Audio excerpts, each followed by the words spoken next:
دن کے ہنگامے تھم چکے ہیں، دنیا خواب غفلت میں ڈوب چکی ہے، لیکن کچھ خوش نصیب ایسے بھی ہیں جو رات کے سناٹے میں بیدار ہو کر اپنے رب کے حضور جھک رہے ہیں۔ بسم اللہ الرحمن الرحیم۔ السلام علیکم، ویلکم ٹو مائی چینل۔ امید کرتی ہوں آپ سب خیریت سے ہوں گے۔ یہ وہ وقت ہے جب اللہ تعالیٰ اپنے بندوں کو پکارتا ہے کوئی جو مجھ سے مانگے میں عطا کروں، ہے کوئی جو مغفرت طلب کرے میں معاف کر دوں۔ یہ ہے تہجد، وہ نماز جو تقدیریں بدل دیتی ہے، وہ دعا جو رد نہیں کی جاتی، وہ لمحات جب زمین پر گری آنکھ سے بہتے آنسو عرش تک جا پہنچتے ہیں۔ ایک بہن کا کہنا ہے، 2012 میں میرے شوہر اور میں نے فیصلہ کیا کہ اب ہمیں نئے گھر میں منتقل ہونا چاہیے۔ ہم اپنے بیٹے کی شادی کی تیاری کر رہے تھے اور ہمارا موجودہ گھر اس لیے کافی نہیں تھا، ہم کئی سالوں سے بچت کر رہے تھے۔ ہمارا ارادہ تھا کہ اپنا گھر بیچ کر جمع شدہ رقم شامل کر کے ایک اچھا نیا گھر خریدیں۔ میں نے ہر رات تہجد پڑھنا شروع کر دی، اللہ تعالیٰ سے ایک کشادہ برکت والا گھر مانگا، ایسا جو پہلے سے بہترین حالت میں ہو، جیسے رنگ و روگن یا کسی مرمت کی ضرورت نہ ہو۔ ایک دن ہمارے بروکر نے ہمیں ایک گھر دیکھنے کے لیے بلایا۔ ہم پرجوش ہو کر پہنچے، مگر جب ہم وہاں گئے تو گھر کے مالک کسی ایمرجنسی کی وجہ سے موجود نہیں تھے۔ ہم 15-20 منٹ انتظار کرنے کے بعد واپس جانے لگے۔ ایک شخص دوڑتا ہوا آیا اور اس نے کہا، رکیے، کیا آپ گھر دیکھ رہے ہیں؟ میرا گھر برائے فروخت ہے۔ اس نے ہمیں بتایا کہ اس کی والدہ کا انتقال ہو گیا ہے اور وہ اور اس کی بیوی کینیڈا واپس جا رہے ہیں۔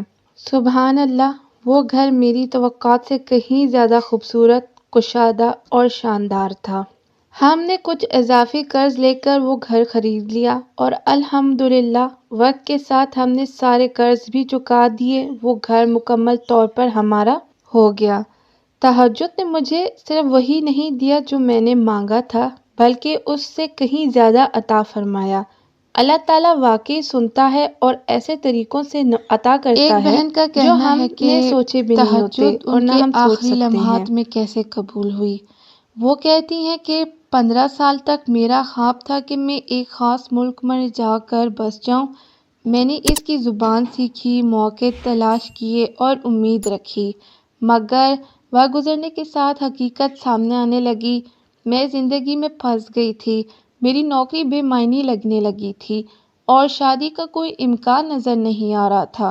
میں نے امید رکھی کہ میری کمپنی مجھے وہاں ٹرانسفر کر دے گی جہاں میں چاہتی تھی، لیکن درخواست دینے کے بعد بھی بار بار انکار ہوا تو میں نے ہار مان لی۔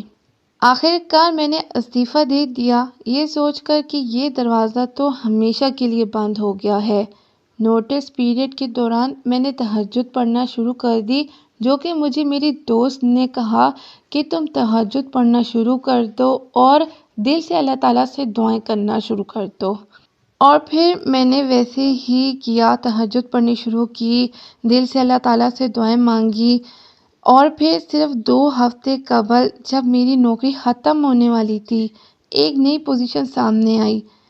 میں نے دل میں کچھ خاص امید نہ رکھتے ہوئے درخواست دے دی، لیکن اس بار تمام رکاوٹوں کے باوجود مجھے وہی نوکری مل گئی، وہی کمپنی، وہی ملک، وہی خواب، لیکن اللہ تعالیٰ کے بہترین وقت پر۔ سب کچھ ایسے انداز میں ہوا جو میں کبھی سوچ بھی نہیں سکتی تھی، اور اللہ تعالیٰ نے اس سے بھی بڑھ کر میرے لیے بہت کچھ بہتر رکھا ہوا تھا۔ منتقل ہونے کے 1 ماہ بعد میری ملاقات میرے موجودہ شوہر سے ہوئی اور ہم نے شادی کر لی۔ میں تو یہ سمجھ بیٹھی تھی کہ شادی میرے نصیب میں ہی نہیں ہے، مگر اللہ تعالیٰ کی تدبیر بہترین تھی۔